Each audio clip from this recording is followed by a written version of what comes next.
Olá, meus irmãos, a paz do Senhor Jesus Cristo. Aqui quem vos fala é o evangelista Michel Souza e estamos aqui para dar continuidade ao nosso curso básico em teologia pelo ITADEB, Instituto Teológico da Assembleia de Deus no Barreto. E vamos dar continuidade à nossa matéria de seitas e heresias, ou heresiologia. E hoje vamos estar abordando o tema evolucionismo, de Charles Darwin. Vamos dar uma caminhada pela teoria da evolução criada por Charles Darwin. O nosso livro é o livro do Raimundo de Oliveira, Seitas e Heresias, Um Sinal do Fim dos Tempos, editora CPAD. E hoje nós estamos indo para o capítulo de número 6, o sexto capítulo deste livro sobre seitas e heresias. Charles Darwin, todos nós conhecemos, todos nós estudamos, na nossa infância e nas aulas de ciências e biologia, e foi nos ensinado que o homem é uma evolução do macaco, O homem é um macaco que evoluiu no decorrer da história, e esse ensinamento que nos foi passado foi exatamente por causa desta teoria que esse camarada aqui, o Charles Darwin, criou. Charles Darwin, ele criou a teoria da evolução,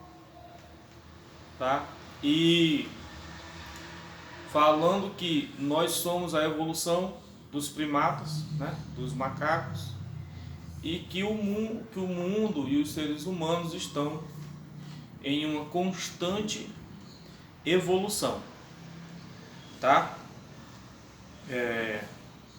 Ele viveu aí menos de 100 anos, Ele nasceu em 1809 e faleceu em 1889.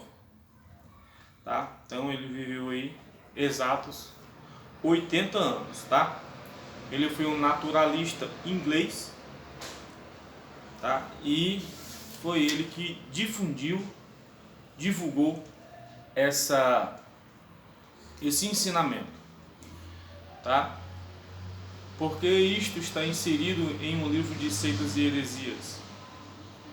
Porque para muitos estudiosos o evolucionismo é quase que uma religião e Darwin é quase um profeta para muitos, Talvez algumas pessoas não tenham esses embates, essas lutas, mas para os nossos irmãos que estão dentro de faculdades e que a maioria dos professores tem uma linha de pensamento contrária às Sagradas Escrituras,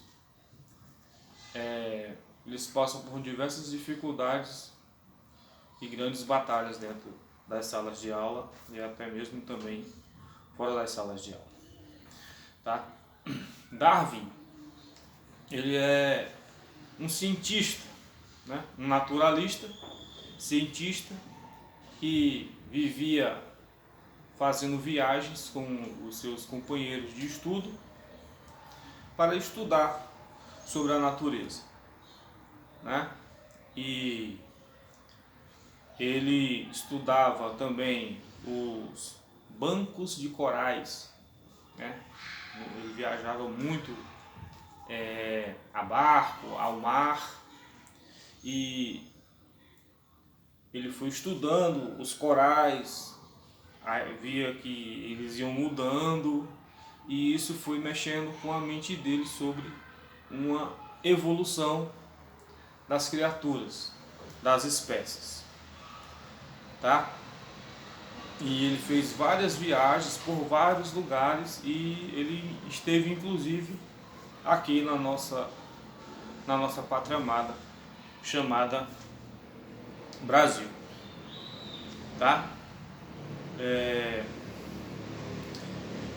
quando ele escreveu o livro, né, A Origem das Espécies, ou a preservação das raças favorecidas na luta pela vida, que é o mesmo livro, tá?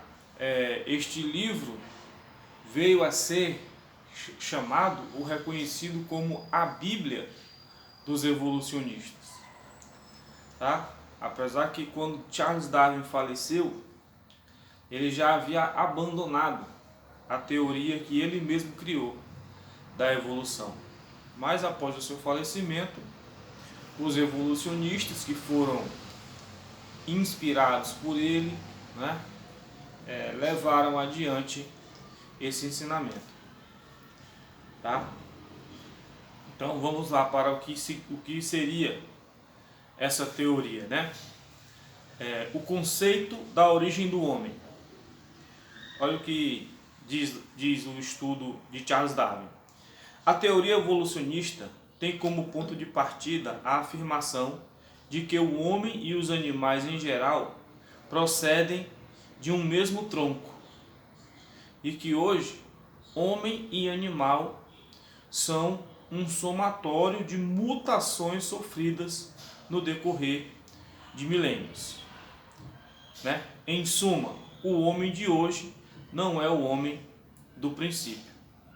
O homem de hoje é um macaco em estágio mais desenvolvido. Tá? A teoria da evolução coloca o início da vida humana na Terra há milhões de anos, antes do tempo indicado pela Bíblia. Então, para Charles Darwin, ele acreditava que o homem e o animal, né, do seu tempo, e até mesmo os do nosso tempo, já passaram por vários processos de evolução,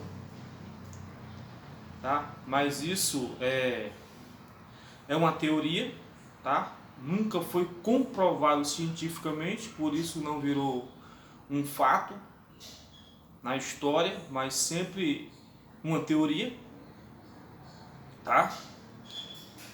Mas as escrituras sagradas vêm a dizer em Gênesis 2:7, né, que Deus criou o homem do pó da terra, e do jeito que o homem criou, o homem continua sendo até hoje, tá? E os animais, a Bíblia fala que as aves, os peixes, os animais selvagens, os animais domésticos, Deus fez cada um segundo a sua espécie. Então, todos os animais que hoje existem são os mesmos que existiram no princípio, porque cada um é segundo a sua espécie. Gato só gera gato, cachorro só gera cachorro, ave só gera ave, homem só gera homem. Tá? Então, apesar de ser algo ensinado no mundo inteiro, mas nunca vai deixar de ser uma teoria, porque não existem fatos que comprovem, tá? Tanto que quando você lê um livro sobre evolução, você vai encontrar vários jargões, entendeu? Por exemplo, crê-se que, admite-se que, talvez, possivelmente, mais ou menos, ou seja, são palavras que transmitem incertezas, porque eles não têm como provar que o homem ou o animal que hoje existe é o fruto de uma evolução que vem sendo sofrido no decorrer do passar do tempo, tá? Agora temos alguns argumentos contra, né, a teoria da evolução. De acordo com a Bíblia, o homem já foi feito homem, né? Gênesis 1, 26 e 27. A Trindade entra em acordo e diz: façamos o homem conforme a nossa imagem e semelhança. Não é? E Gênesis 2,7 vai dizer: e Deus fez o homem do pó da terra, soprou em suas narinas o fôlego da vida, e o homem se tornou uma alma vivente. Certo? Então, os argumentos contra o evolucionismo são muitos, tá? Por exemplo, o argumento bíblico a partir do primeiro capítulo de Gênesis é que a raça humana descende de um só casal, Adão e Eva, criado por Deus no princípio, tá?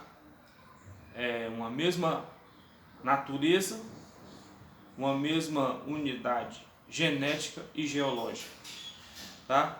Este fato é cristalino em todas as escrituras. Deus criou o homem, a sua imagem e a sua semelhança, tá? Então, vamos ver como o homem, né, é defendido pelas escrituras como uma criação ou uma criatura de Deus, tá?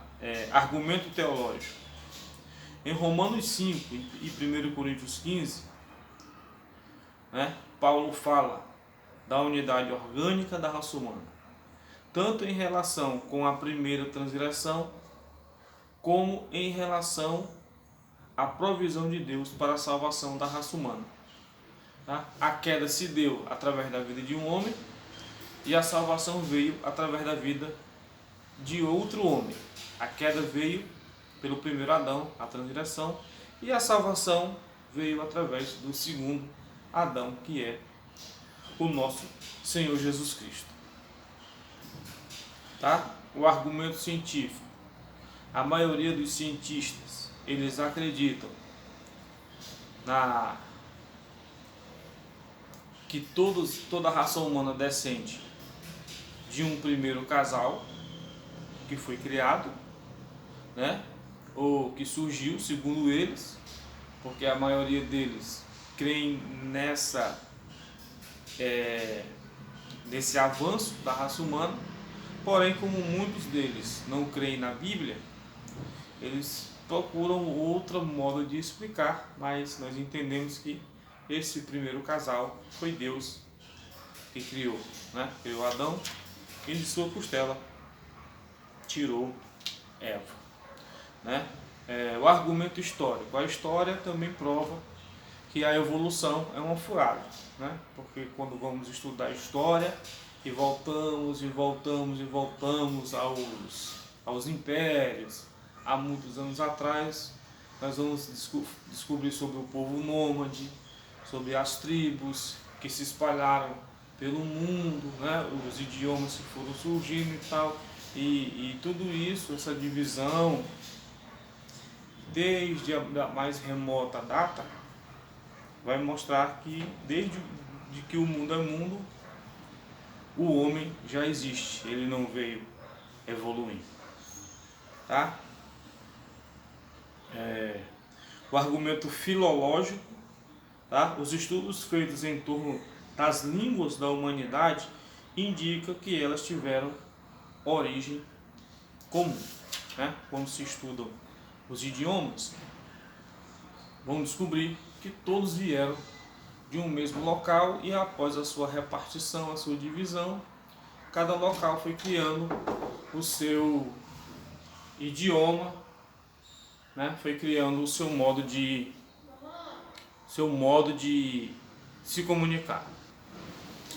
E isso nós vamos perceber facilmente, que temos intimidade com a palavra de Deus, que em Gênesis, depois do episódio, ou melhor, no episódio da Torre de Babel, Deus desceu, confundiu a língua dos homens, e os homens, né, que falavam a mesma língua se espalharam pelo mundo, e assim o mundo foi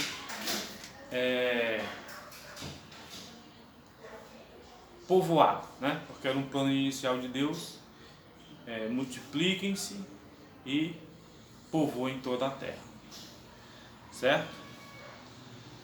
O argumento psicológico, tá? A alma, ela é a parte central do homem, né? Espírito, alma e corpo. A alma está no meio, a alma está no centro, né? E quando se estuda a psicologia, né, é descoberto de que todas as almas do ser humano, independente de que continente ele more, de que nação ele seja, mas eles comungam das mesmas características, os mesmos anseios, os mesmos desejos, as mesmas ambições, tá? E isto também prova que o homem foi criado assim desde o princípio, tá? Já não se encontram essas coisas quando se estuda os animais, certo? O argumento da ciência natural, a ciência natural também é contra o evolucionismo, tá? Porque diz que a raça humana se constitui numa só espécie, tá? Existe variedades de uma espécie original, né? Por exemplo, o ser humano é o ser humano, mas existe o americano, existe o latino, existe o oriental, tá? Mas são diferenças por causa de costumes, de alimentação, de locais de habitação, mas em suma é ser humano. É ser humano, tá? A formação das nações, tá? Após o dilúvio, né? O mundo foi povoado através das gerações dos filhos de Noé, Sem, Cã e Jafé, e desses três, né? O mundo foi povoado, tá? Então, fatos bíblicos que derrubam totalmente a teoria da evolução o que está escrito na palavra de Deus, tá? Em Gênesis 1, 26 e 27, a Trindade programa, né,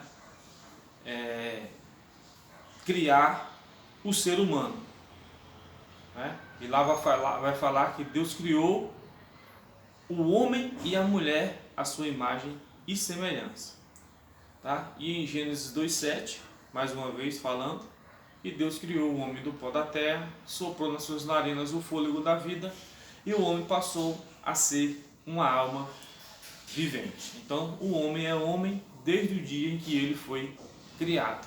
Ele não é o fruto de uma evolução. Ele foi criado perfeito por Deus, tá?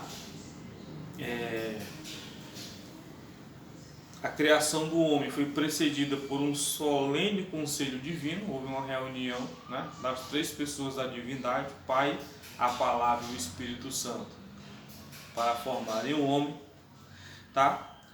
A criação do homem é um ato imediato de Deus, não é algo evolutivo, foi algo imediato. Vamos criar, e Deus foi e criou, e o homem se tornou alma vivente, tá?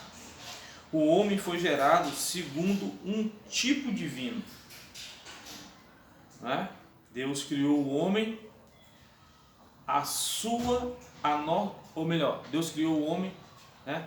Na reunião lá, vamos criar o homem conforme a nossa imagem, conforme a nossa semelhança, né? Diferente dos animais, quando Deus criou os animais, o Senhor falou, cada um segundo a sua espécie. Os peixes segundo a sua espécie, os animais selvagens segundo a sua espécie, os animais domésticos segundo a sua espécie, as aves conforme a sua espécie. Mas quando ele foi criar o homem, ele não falou, vamos criar o homem segundo a sua espécie, não. Quando ele foi criar o homem, ele disse, façamos o homem à nossa imagem, conforme a nossa semelhança. Semelhança de quem? Do Pai, do Filho e do Espírito Santo. Então, o homem foi feito, né, a imagem e semelhança de Deus. Não que o homem seja um Deus, mas ele recebeu atributos comunicáveis da parte de Deus. Existem atributos de Deus que não são comunicáveis, tá? Mas existem atributos, por exemplo, onipotência, onipresença, onisciência, soberania, imutabilidade. São atributos que Deus tem que o homem não pode ter. Porque o homem não pode tudo, não é onipotente, não está em todo lugar, então não é onipresente, não sabe todas as coisas, então também não é onisciente. O homem não é imutável, o homem muda, né?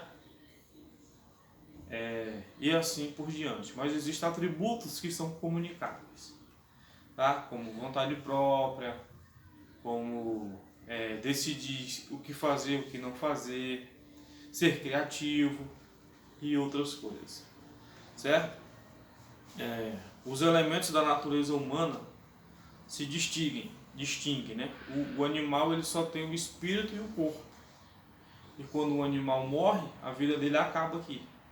Mas o homem não. O homem tem espírito, alma e corpo. Quando o homem morre, o espírito volta para Deus que o deu. O corpo vai para o pó da terra, porque do pó da terra foi feito. Mas a alma, que é a parte central do homem, essa vai prestar contas com Deus.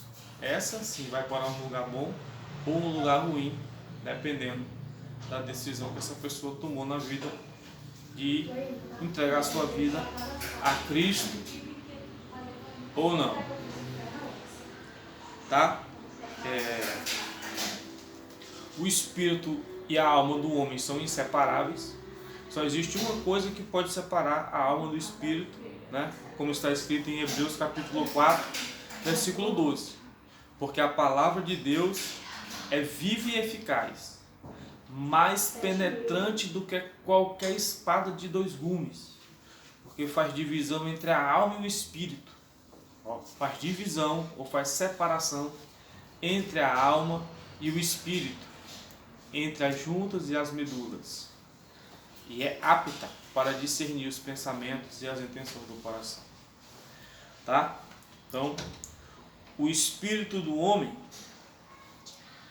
é aquilo que liga o homem a Deus, né? E comunica isso para a alma humana, que por sua vez transmite para o corpo. Por isso que o homem sem Deus, ele é como um carro que está sendo guiado, dirigido, pilotado por um camarada embriagado, né? Ele se choca, ele se acidenta, porque o motorista está desorientado, né? Mas quando o homem entrega a sua vida a Jesus, a sua vida passa a ser guiada pelo Espírito. É o Espírito que vai guiar e vai conduzir aquela vida, tá? A alma do homem é a entidade espiritual incorpórea e pode existir dentro de um corpo ou fora dele. A alma existe dentro do corpo. Deus soprou no homem, o homem se tornou alma vivente.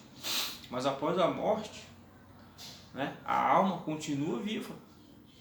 Né? Você vai ver isso em Apocalipse capítulo 6, versículo 9. Quando o quinto selo é aberto, João diz que vê as almas dos que foram decapitados por serem servos de Deus. E essas almas estavam em plena atividade, conversando com Deus. Certo? Se lembrando das coisas da vida. Né? Porque nesse texto eles estão pedindo que Deus faça justiça. Porque eles foram assassinados por causa da sua fé em Cristo Jesus. Tá? O corpo do homem, né?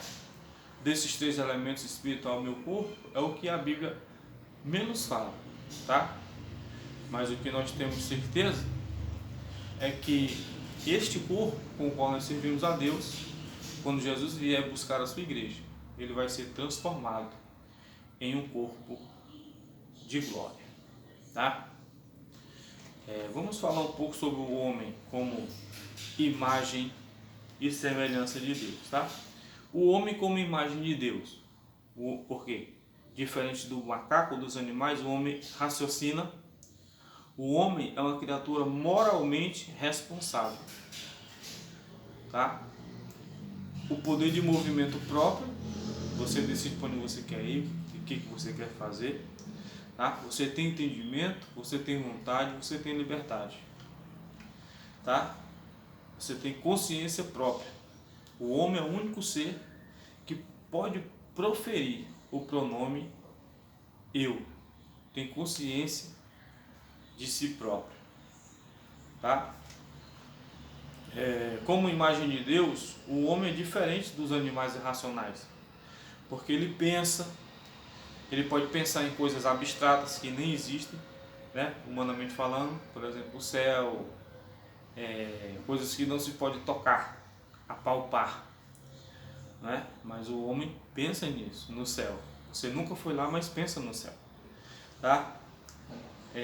A lei moral, a natureza religiosa, esse negócio de toda religião, todo ser humano ele busca Deus, né? E por isso existem muitas religiões e muitos deuses, porque é uma necessidade do homem em buscar a Deus, o divino, né? E isso só o homem faz. Você não vai ver um macaco, um cachorro orando, né? Sendo religioso, piedoso. Só o homem tem isso, certo? A capacidade de se fixar em um alvo no tempo e na eternidade,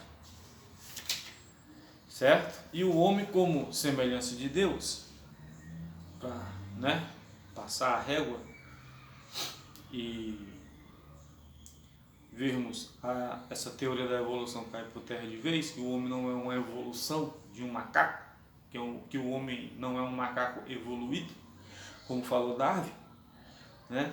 O homem como imagem de Deus, nós já percebemos, e o homem como semelhança de Deus. O homem, ele é um ser intelectual, tá? O homem se assemelha a Deus, porque Deus tem uma mente e o homem tem também a sua mente, o seu intelecto, tá? Se o homem não fosse um ser que tivesse intelecto, seria impossível o homem se comunicar com Deus. Um macaco, um peixe, uma ave não pode se comunicar com Deus, mas o homem pode, porque o homem possui um intelecto como Deus possui um intelecto, para haver comunicação entre Deus e os homens e Deus, tá? Existe também uma semelhança, né? Que é a semelhança moral, tá?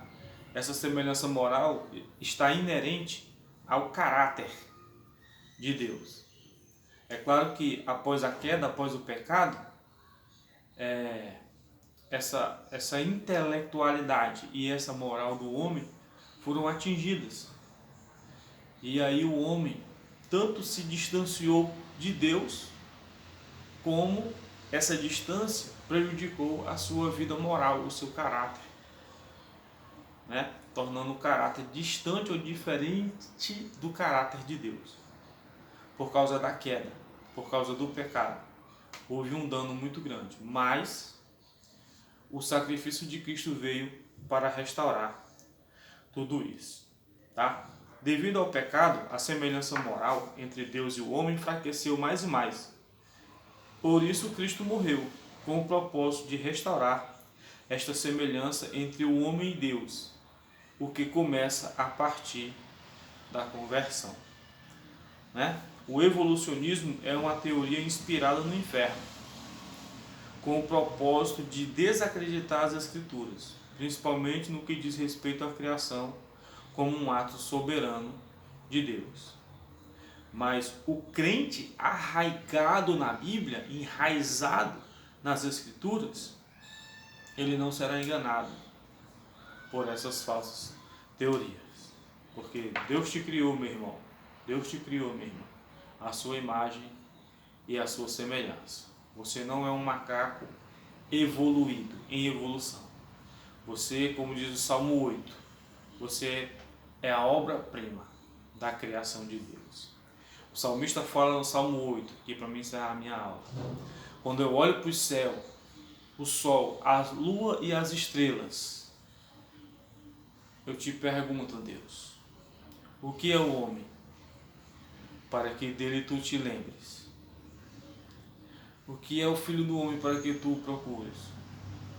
Contudo, menores do que Deus os fizestes, e de glória e de honra o coroastes.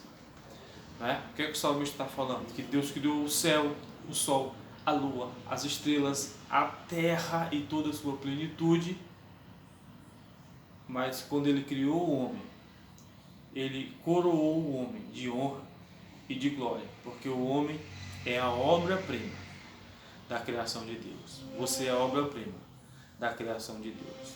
O diabo queria te destruir, mas Jesus Cristo fez uma obra na sua vida para restaurar a imagem e a semelhança de Deus na minha e na tua vida, para que nós vivamos uma vida conforme a vontade de Deus.